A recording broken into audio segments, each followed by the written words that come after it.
മതം, രാഷ്ട്രീയം, ഭക്തിപരമായിട്ടുള്ള ആചാരങ്ങൾ ഇതെല്ലാം ഇപ്പോൾ ഒരു രാഷ്ട്രീയവൽക്കരിച്ചിരിക്കുന്നു എന്നുള്ളതാണ് സത്യാവസ്ഥ.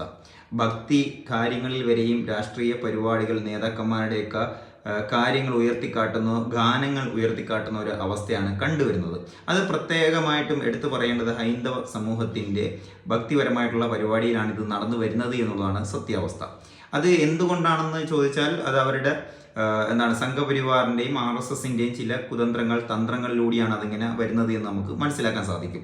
കഴിഞ്ഞ 2 ദിവസങ്ങൾക്ക് മുമ്പാണ് കൊല്ലം പൂരം നടക്കുകയുണ്ടായി. അതിലേക്ക് നവോത്ഥാന നായകന്മാരുടെയൊക്കെ ഫോട്ടോ ഈ എഴുന്നള്ളിപ്പ് സമയത്ത് ആനപ്പുറത്ത് ഉയർത്തിയപ്പോൾ അതിലേക്ക് ഹെഡ്ഗേവാറിൻ്റെ ഫോട്ടോ ഉയർന്നു വന്നു. ഹെഡ്ഗേവാറിനെ ആരാധിക്കുന്നതും ആദരിക്കുന്നതുമായിട്ടുള്ള എല്ലാം ഈ പറയുന്ന സംഘപരിവാറും RSSും ആണെന്നുള്ളത് നമുക്ക് എല്ലാവർക്കും അറിയുന്നതാണ്. RSSൻ്റെ RSS എന്ന് പറയുന്ന ആ ഒരു സംഘടനയുടെ രൂപകൽപ്പനയിൽ മുൻകൈ എടുത്തിട്ടുള്ള ഒരു നേതാവാണ്, ഒരു ആളാണ് ഈ ഹെഡ്ഗേവാർ എന്ന് പറയുന്ന തീവ്രവാദി. ഈ പറയുന്ന RSS തീവ്രവാദ സംഘടനയെ തന്നെ ഇന്ത്യയിൽ നിന്നും ഒഴിവാക്കിയതുമാണ്. പിന്നീട് രജിസ്ട്രേഷൻ പോലും ഇല്ലാത്ത ഈ RSS സംഘടന ഇതിങ്ങനെ മുന്നോട്ട് പോവുകയാണ് ഇപ്പോഴും ഈ ഒരു സമയത്തും.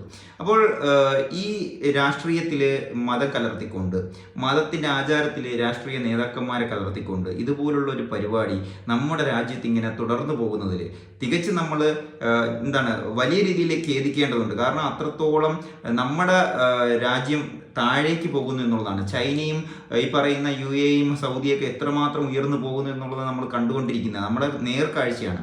അവിടെ നിന്നും ഈ മതം പറഞ്ഞും ജാതി പറഞ്ഞും ഭക്തി പരിപാടിയിൽ രാഷ്ട്രീയം കലർത്തിക്കൊണ്ട് വോട്ട് പിടിക്കുന്ന ഒരു പരിപാടി ഇതിങ്ങനെ തുടർന്നു പോകുമ്പോൾ മതങ്ങൾ തമ്മിൽ തല്ലും ഈ വിയോജിപ്പുകളും ഉണ്ടായി മുന്നോട്ട് പോകുമ്പോൾ നമ്മുടെ രാജ്യത്തിൻ്റെ വളർച്ചയെ അത് ബാധിക്കുമെന്നുള്ളത് സത്യം തന്നെയാണ്. ഈ ഒരു അവസ്ഥയിൽ ഹെഡ്ഗേവാറിനെ കുറിച്ച് പോലും അറിയാത്ത കുറേ കുട്ടികൾ ഇപ്പോൾ ഹെഡ്ഗേവാർ ആരാണെന്ന് വരെയും സെർച്ച് ഹിസ്റ്ററിയിലേക്ക് കടന്നു വരുന്ന ഒരു സാഹചര്യമാണ്. RSS എന്ന് പറയുന്ന സംഘടന തീവ്രവാദ സംഘടനയാണെന്നുള്ളത് യാതൊരു സംശയവുമില്ല. അപ്പോൾ ആ ഒരു അവസ്ഥയിൽ ഹെഡ്ഗേവാറിൻ്റെ ഫോട്ടോയൊക്കെ എടുത്ത് ഉയർത്തി കാണിക്കുക, ഗോഡ്സെയുടെയൊക്കെ ഫോട്ടോ എടുത്ത് ആചരിക്കുക എന്നൊക്കെ പറയുന്നത് എത്രമാത്രം നികൃഷ്ട ഒരു കാഴ്ചപ്പാടാണെന്നുള്ളത് നമ്മളൊന്ന് മനസ്സിലാക്കണം.